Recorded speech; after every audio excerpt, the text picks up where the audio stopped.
आज की क्लास के अंदर we are going to discuss regarding 8.3 which is data security. और फर्स्ट ऑफ ऑल इसके अंदर हमारे कंप्यूटर सिस्टम के अंदर डाटा हो सकता है। वो डाटा हमारे पास हमारी पर्सनल इंफॉर्मेशन की फॉर्म में हो सकता है, जिसमें मेरे पास इमेजेस हो सकती हैं, वीडियोस हो सकती हैं, साउंड्स हो सकती हैं, या कोई और मेरा पर्सनल डाटा।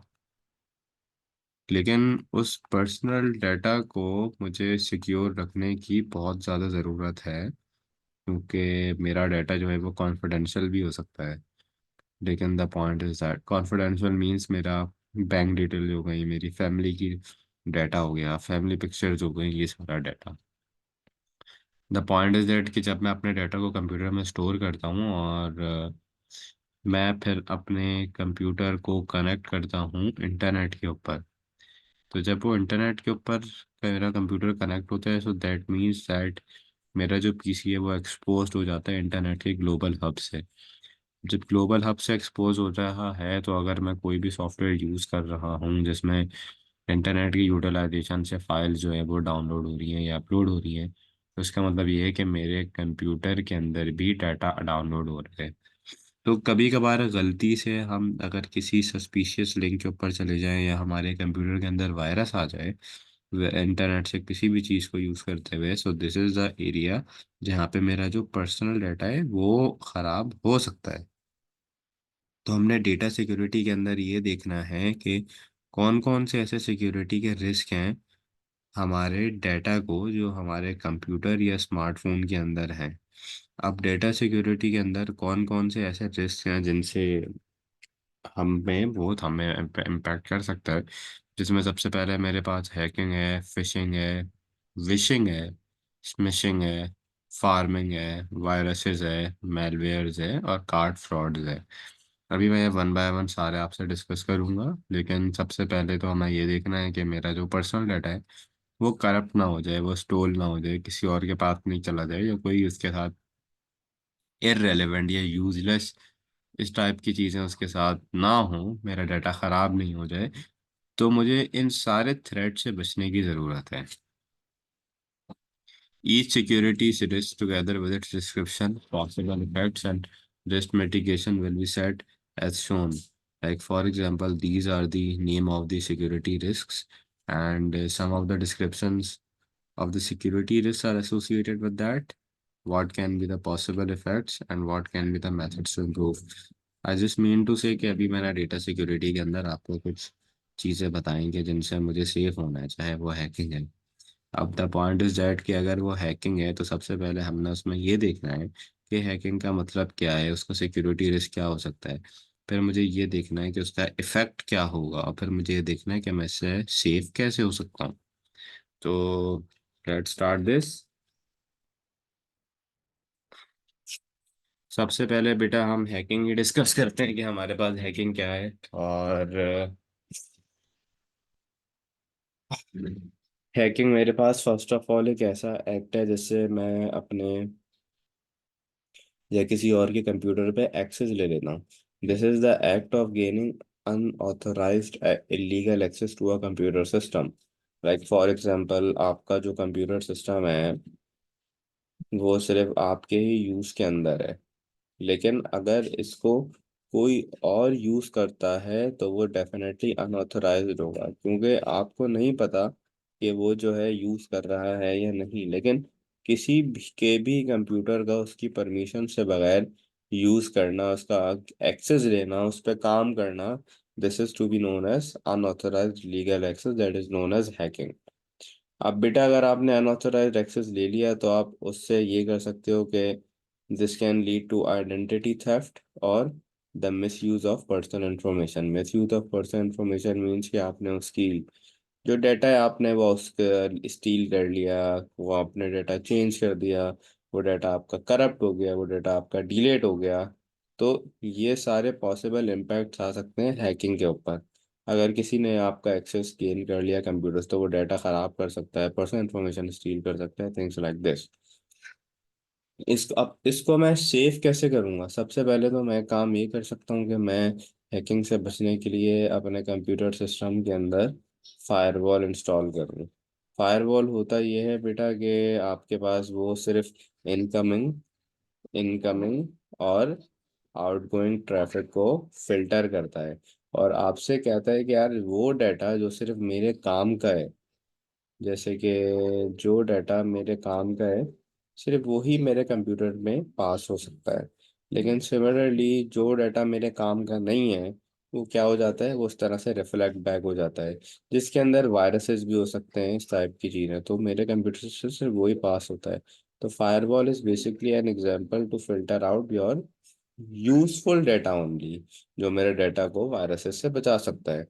और मैं क्या कर सकता हूँ हैकिंग से बचने के लिए, मैं आपके पास स्ट्रॉन्ग पासवर्ड यूज कर सकता हूँ, और वो पासवर्ड भी आपके पास काफ़ी ज़्यादा स्ट्रॉन्ग होने चाहिए। ऐसा ना हो कि ज़्यादातर लोग क्या करते हैं, फॉर एग्जांपल अगर उनका नाम है तो उनके नाम के आगे 1 2 3 लगा देंगे, इस तरह से पासवर्ड रख देंगे, लेकिन this is not the correct approach. आपका पासवर्ड हमेशा इतना स्ट्रांग होना चाहिए जिसमें अपर केस, लेटर, नंबर, ये सारी चीज़ें हों। थर्ड के अंदर आप ये काम ये कर सकते हो कि आप कोई भी एंटीवायरस सॉफ्टवेयर यूज़ करो या एंटी हैकिंग सॉफ्टवेयर यूज़ करो हैकिंग से बचने के लिए। और आप एक काम ये कर सकते हो कि यूज़र आईडी और पासवर्ड भी आप यूज़र आईडी और पासवर्ड भी आप यूज़ करो हैकिंग से बचने के लिए। यहाँ तक तो कोई कंफ्यूजन नहीं है आपको? नहीं। अच्छा, इसके बाद हमें डिस्कस करना है कि हमारे पास ये फिशिंग क्या है। देखो, फिशिंग का जो एक कॉन्सेप्ट है वो ये कि फॉर एग्जांपल अगर मैं आपके पास यहाँ पर अवेलेबल हूँ, या हमारे पास एक सिंपल फिशिंग होती है, वो कौन सी होती है, ये वाली फिशिंग। इसमें क्या होता है कि मैं अपने पास मछली पकड़ता हूँ, ऐसे ही है ना, लाइक दिस इज मी, और मैं अपने पास किसी भी पॉन्ड से या लेक से मैं फिशेस कैच करता हूँ। लेकिन सिमिलरली अगर इस यहाँ पे मैं फिशिंग की बात करूँ, जो कि ये है, अब इस वाली फिशिंग में क्या हुआ कि आपका जो यूज़र है जो फिशिंग करना चाह रहा है, वो उसके पास जो पूल होगा वो यहाँ पे होगा internet, because internet is a global hub, और इंटरनेट पे बहुत सारे लोग अवेलेबल होंगे, दुनिया भर के मिलियंस ऑफ पीपल। अब फिशिंग में होता यह है कि ये जो आपका हैकर है ये इतने सारे लोगों में से किसी एक को अपना टारगेट बनाता है। और फिशिंग में होता ये है कि आपका जो यूज़र है वो सेंड करता है ऐसे ईमेल जो आपको बहुत ज़्यादा ट्रस्टेड लगते हैं, आपको लगता है कि यार ये ईमेल मेरे काम का है। और इसके अंदर जैसे ही आपका जो यूज़र है वो उस लिंक के ऊपर क्लिक करता है जो आपकी ईमेल के अंदर है या आपके अटैचमेंट के अंदर है, तो यूज़र आपका किसी भी फेक वेबसाइट के ऊपर चला जाता है जहाँ पे उसको अपनी पर्सनल डिटेल्स ऐड करनी पड़ती है। इस ईमेल से होता ये है कि the email often appear, email मुझे हमें ऐसा लगता है कि हमारे पास किसी ट्रस्टेड सोर्स से आया है, चाहे वो कोई बैंक है या कोई हमारा सर्विस प्रोवाइडर है। लेकिन होता ये है कि हमें लगता है ऐसा कि हमारे काम का ईमेल है, हम वहाँ पे चले जाते हैं और हम वहाँ पे अपनी इंपॉर्टेंट डिटेल्स एंटर कर देते हैं। जैसे ही हम मैंने अपनी इंपॉर्टेंट डिटेल्स एंटर की तो वो उसी यूज़र के पास चली जाती हैं जिसने वो बनाया हुआ होता है। जैसे कि एक यूजर है, अगर वो किसी बैंक के नाम से आईडी बनाए और आपको भेजे तो आपको लगेगा कि वो बैंक से आया है, लेकिन वो बैंक से नहीं आएगा, वो यूजर ने किया है इस तरह से कि वो आपको लगे कि वो आपका ओरिजिनल ईमेल है। जैसे यूजर उसके ऊपर क्लिक करेगा तो उसको ऐसा लगता है कि वो जो है उस फेक वेबसाइट के ऊपर चला जाएगा, वहां पे अपनी डिटेल्स एंटर कर देगा। अब होता ये है कि the creator of the email can gain personal data, जिसमें आपका bank account details, credit card details, card number, वो सब ऐड कर देगा, और इससे आपका डाटा स्टील हो सकता है। बहुत सारे आईएसपीस, आईएसपी कौन होते हैं? आईएसपीज आपके पास होते हैं इंटरनेट सर्विस प्रोवाइडर्स, और इंटरनेट सर्विस प्रोवाइडर्स का काम जो होता है आपको इंटरनेट फैसिलिटी प्रोवाइड करना। जैसे स्टॉर्म फाइबर हो गया, जहाँ पे आप अवेलेबल हो वहाँ पे आपका आईएसपी प्रोवाइडर कोई और होगा, तो इंटरनेट सर्विस प्रोवाइडर। और जो हमारे वेब ब्राउजर्स है, जिसमें आपके पास गूगल क्रोम हो गया या इंटरनेट एक्सप्लोरर हो गया, वो करते ये हैं कि वो फिशिंग ईमेल्स को अलग से ही फिल्टर आउट कर देते हैं।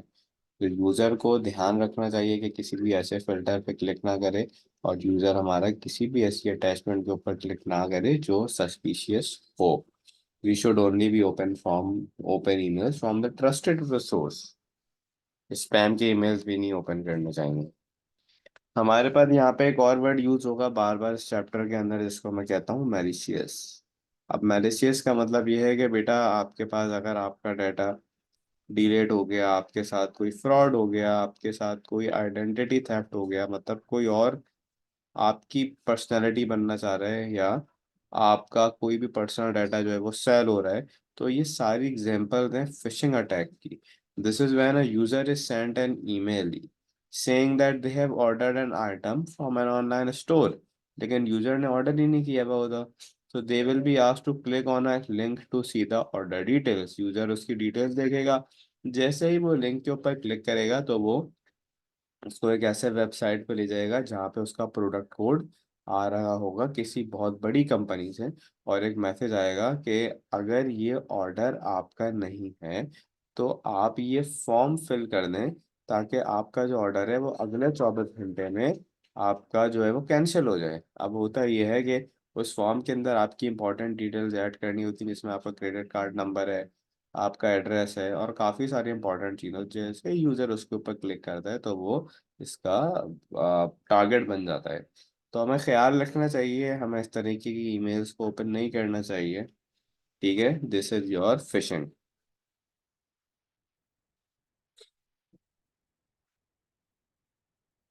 इसके बाद हमारे पास आता है स्मिशिंग। ठीक है।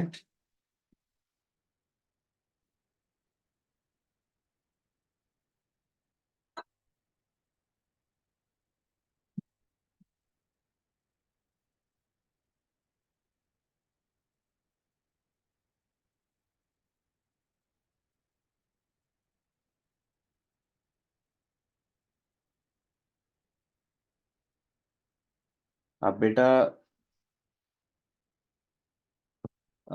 इस मिशिंग के अंदर हम इस मिशिंग की देखो शॉर्ट फॉर्म आपके पास क्या है। आपके पास ये है एसएमएस फिशिंग की। अभी मैंने आपको फिशिंग बताया ना, फिशिंग के अंदर क्या है, ईमेल ऐसी भेजी जाती है जो कि ऐसा लगता है कि किसी ट्रस्टेड सोर्स से है। जैसे कि फॉर एग्जांपल लाइबा है। लाइबा किसी स्कूल में पढ़ती है। अब अगर उसको मैं एक ईमेल बना लूँ उसके स्कूल के नाम से, और मैं उसको बोलूँ कि congratulation you have von this golden price, और इसको रिसीव करने के लिए इस फॉर्म को फिल करो, तो इस तरह से आप समझोगी कि आ, मतलब वो एक ओरिजिनल ईमेल है, और इस तरह से you can become a threat of that.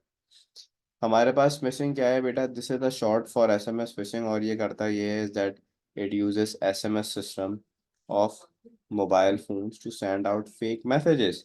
अब फिशिंग आपके पास क्या था बेटा, जब आप अपने पास ईमेल भेज रहे हो, और इसी तरह से आपके पास अगर स्मिशिंग है, तो स्मिशिंग के अंदर आप क्या कर रहे हो, आप एसएमएस यूज कर रहे हो। अब एसएमएस के अंदर क्या है, हम एसएमएस सिस्टम यूज कर रहे हैं मोबाइल फोन का, जिससे हम अपने यूजर को फेक टेक्स्ट मैसेज भेज रहे हैं। ये बहुत ज़्यादा सिमिलर है फिशिंग से, क्योंकि इस स्कैम के अंदर कोई वेबसाइट होती है, कोई टेलीफोन नंबर होता है आपके टेक्स्ट मैसेज के अंदर। यूजर जैसे ही उस मैसेज को खोलता है तो वो उसको वेबसाइट के ऊपर लॉग इन करना पड़ता है या फ़ोन कॉल करनी पड़ती है। फ़ोन कॉल करने के बाद वो यूजर से पूछते हैं कि आपका credit card, debit card number और पासवर्ड क्या है। यूजर जैसे ही वहां पे अपनी डिटेल्स डालता है एंड बूम, तो होता यही है कि यूजर को लगता है कि वो किसी ट्रस्टेड सोर्स से है, लेकिन ऐसा होता नहीं है, और इस तरह से स्मिशिंग के अंदर भी आपके एसएमएस के जरिए आप थ्रेड बन जाते हैं लोगों का।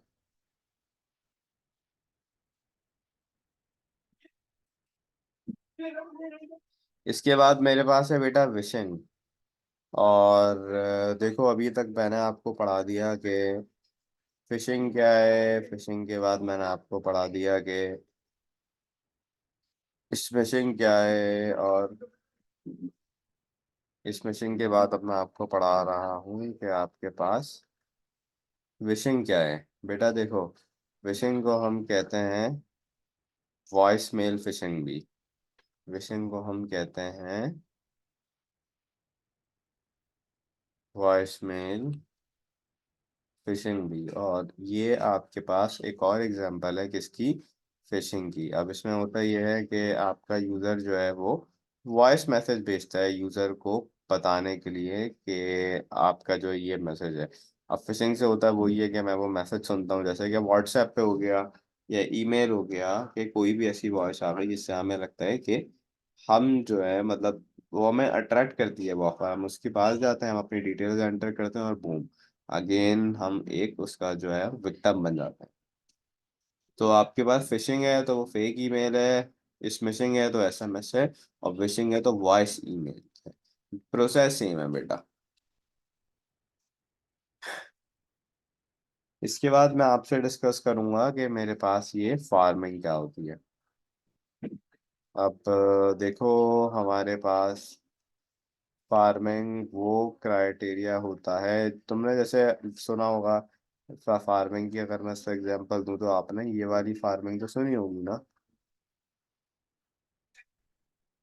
आप फिशिंग के अंदर हमारे पास होता ही है कि आपके पास कोई भी आपका मैलिशियस कोड है, आपका मैलिशियस कोड है। और अभी मैंने आपको मैलिशियस का मतलब बताया है कि मैलिशियस का मतलब क्या है।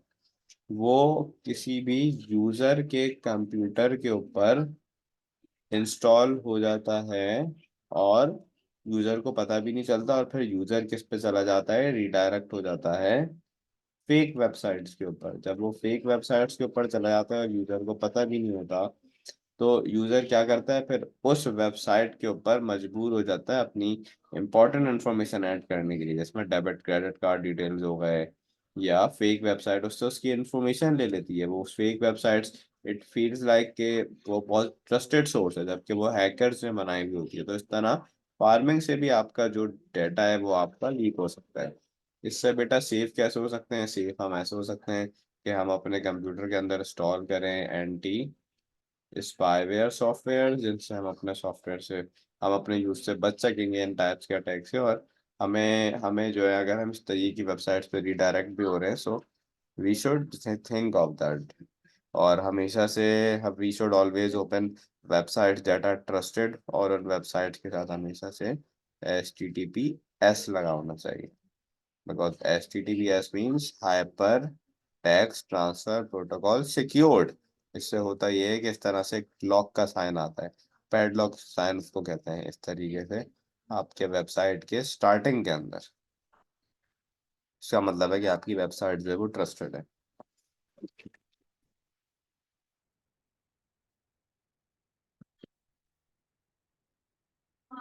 इसके बाद मुझे ये डिस्कस करना है कि हमारे पास वायरसेस और मेलवेयर्स का क्या क्या काम होता है। और सबसे पहले तो ये कि मेलवेयर्स हमारे पास एक बिगेस्ट रिस्क है to the integrity and security of data on a computer system.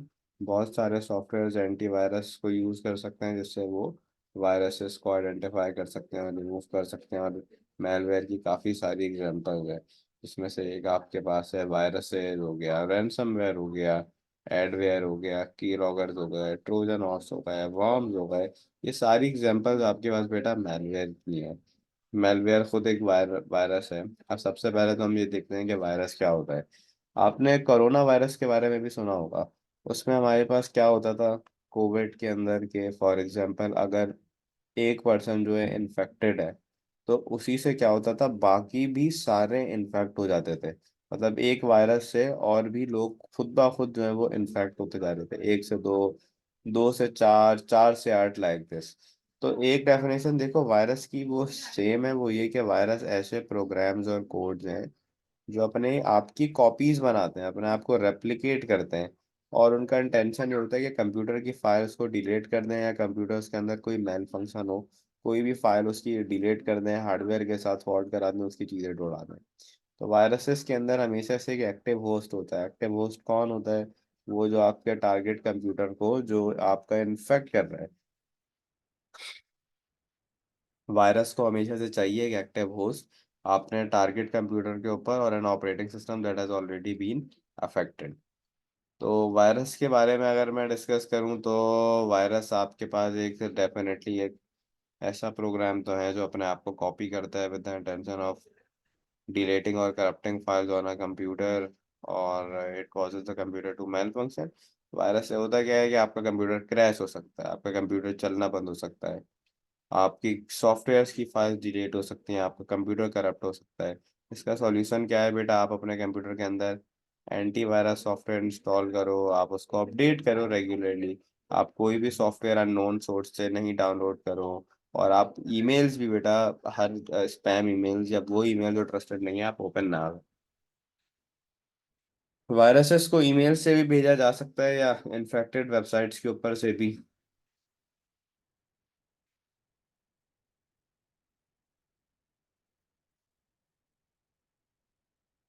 यहाँ तक कोई कंफ्यूजन तो नहीं है?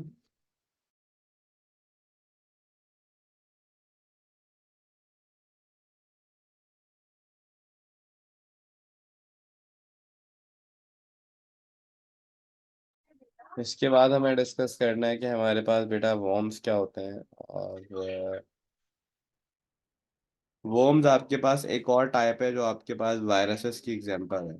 Worms are a type of stand alone virus जो अपने आप को रेप्लिकेट करता है। इनकी इंटेंशन ये होती है कि वो हमारे कंप्यूटर से दूसरे कंप्यूटर में स्प्रेड करते हैं, जो उनका पूरा नेटवर्क भी करप्ट कर देता है। लेकिन अनलाइक वायरसेस, इनको एक एक्टिव होस्ट प्रोग्राम नहीं चाहिए होता कि वो कोई भी डैमेज करें। ये आपकी एप्लीकेशंस के साथ ही रहते हैं और they allow you to move data throughout the networks. और वॉर्म्स आपके पास रेप्लिकेट करते हैं without targeting and infecting specific file on the computer. वो सिक्योरिटी फेलियर्स के ऊपर रिलाई करते हैं।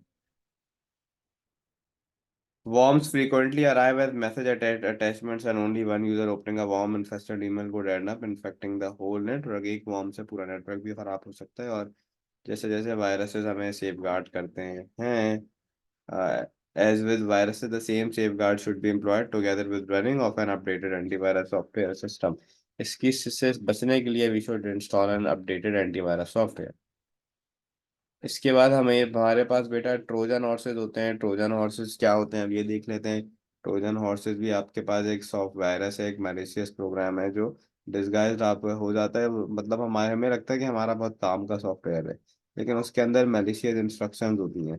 ट्रोजन हॉर्स करता ये है कि इस कंप्यूटर के जितने भी वो Trojan horse replaces all parts of our legitimate software, जितने भी सॉफ्टवेयर है मतलब हमें लगता है कि हमारे काम के, उसको हमसे रिप्लेस कर देता है। और हमें लगता है कि हमारा काम का सॉफ्टवेयर है, but it was created to harm our computer system.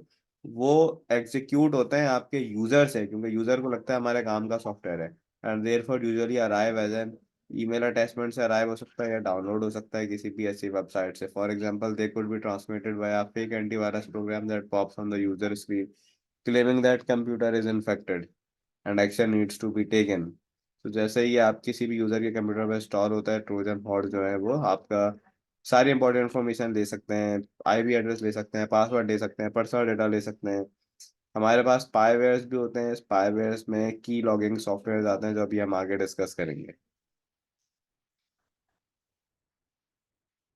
की लॉगर की अगर मैं बात करूं तो बेटा हमारे पास होता ये है कि अगर किसी के कंप्यूटर के अंदर की लॉगर आ गया, की लॉगर तो एक स्पाईवेयर की एग्जांपल है।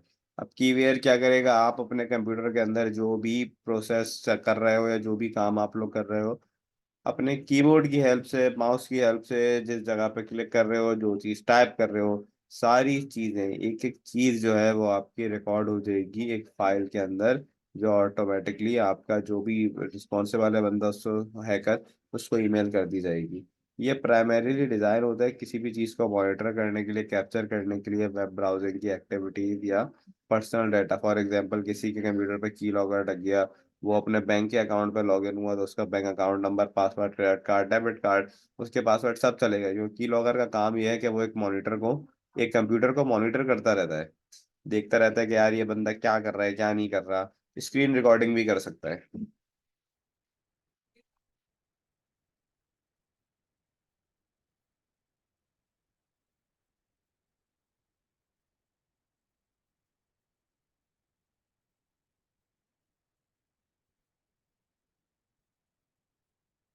की लॉगर के बाद आपके पास आते हैं बेटा एडवेयर। एडवेयर भी आपके पास एक मेलवेयर की एग्जांपल है, और ad it is least dangerous, it will attempt to flood an end user with unwanted advertising like congratulations you have won this, you have won that, अक्सर हमारे कंप्यूटर्स की left and right side पे आ रहे होते हैं advertisement.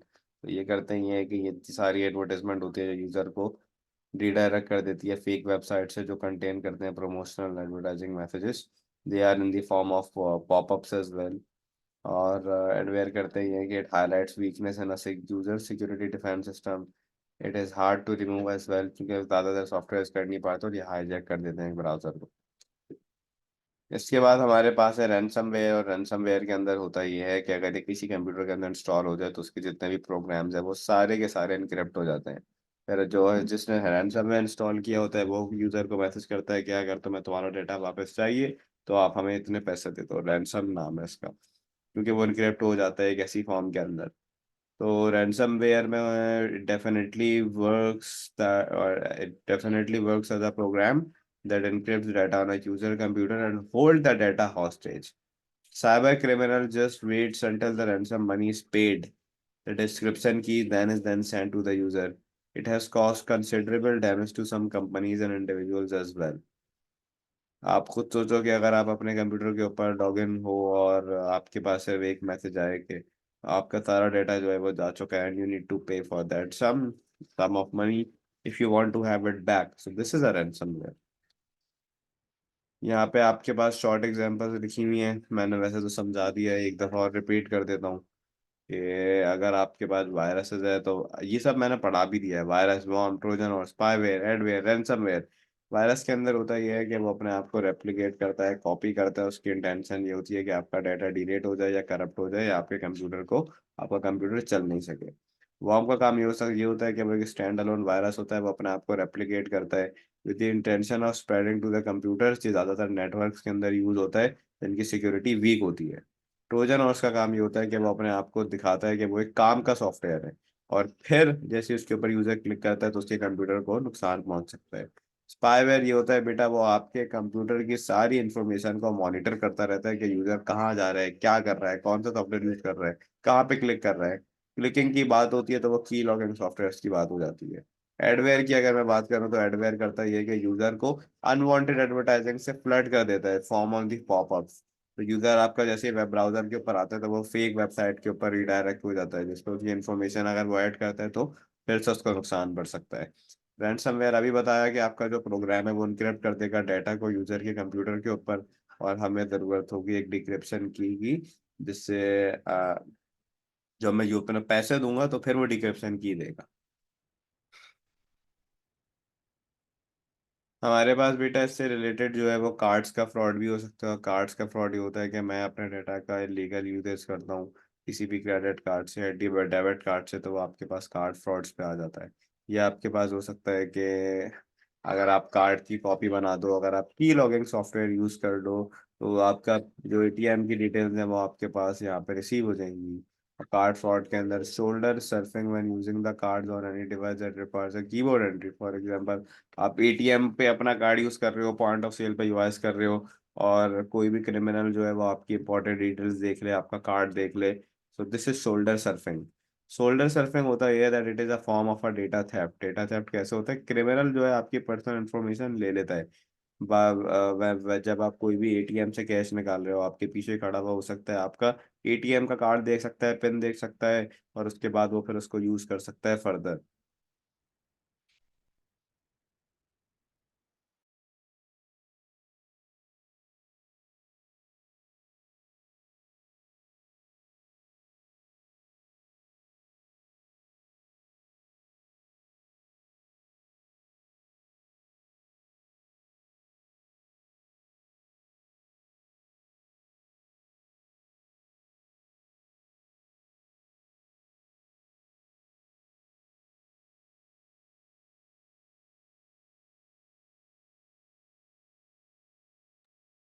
इससे हम बेटा बच कैसे सकते हैं, वो हम इस तरह से बच सकते हैं कि जब हम एटीएम यूज कर रहे हैं तो हम किसी को शो नहीं कराएं by using our hand to hide our pin.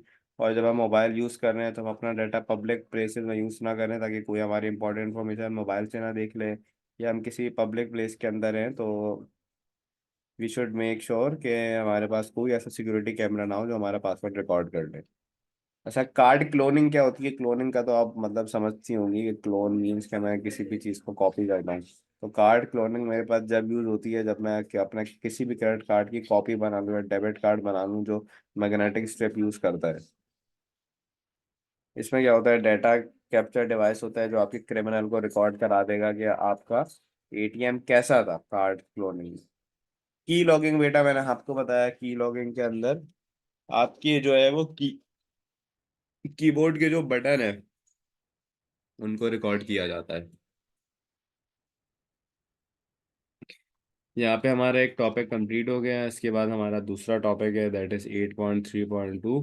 This is the protection of the data, कि हम अपने डेटा को प्रोटेक्ट कैसे करेंगे। हमने पहले जो है ये देखा था कि हमें कौन कौन से वायरसेस या थ्रेट्स मिल सकते हैं। अब हम ये देख रहे हैं कि हम इनसे बचें कैसे। पहली चीज़ तो ये कि प्रोटेक्शन ऑफ डेटा के अंदर आई यूज़ एन ऑथेंटिकेशन। ऑथेंटिकेशन क्या होती है, वो ये वेरीफाई कराती है कि डेटा जो है वो सिक्योर या ट्रस्टेड सोर्स से है या नहीं। इनक्रिप्शन के साथ साथ वो स्ट्रेंथ कर देगा इंटरनेट सिक्योरिटी को भी। और कौन कौन से ऐसे प्रोटेक्शन ऑफ डेटा के लॉज हैं जिसमें बायोमेट्रिक है, डिजिटल सर्टिफिकेट है, सिक्योर एसएसएल है, इनक्रिप्शन है, फायरवॉल है, टू फैक्टर ऑथेंटिकेशन है, यूज़र आईडी और पासवर्ड है। ये सारे ऐसे लॉज हैं जिनसे मैं अपने डेटा को सेव कर सकता हूँ। इसको अब हम वन बाय वन करके डिस्कस करते हैं सारे, बट नॉट टुडे। अभी तक मैंने आपको जितने भी वायरस की एग्जांपल दिए हैं ये सब मैंने आपको बताया है। Virus, worm, Trojan horse, spyware, adware, ransomware. इनमें से कोई ऐसी चीज़ जो आपको समझ नहीं आई जो मैं दोबारा रिपीट करूं? ये होता कैसे है, इसके कॉसेस क्या हैं, इनसे बचा कैसे जा सकता है, डिफरेंट एग्जांपल्स क्या हैं? Is there anything do you want me to repeat?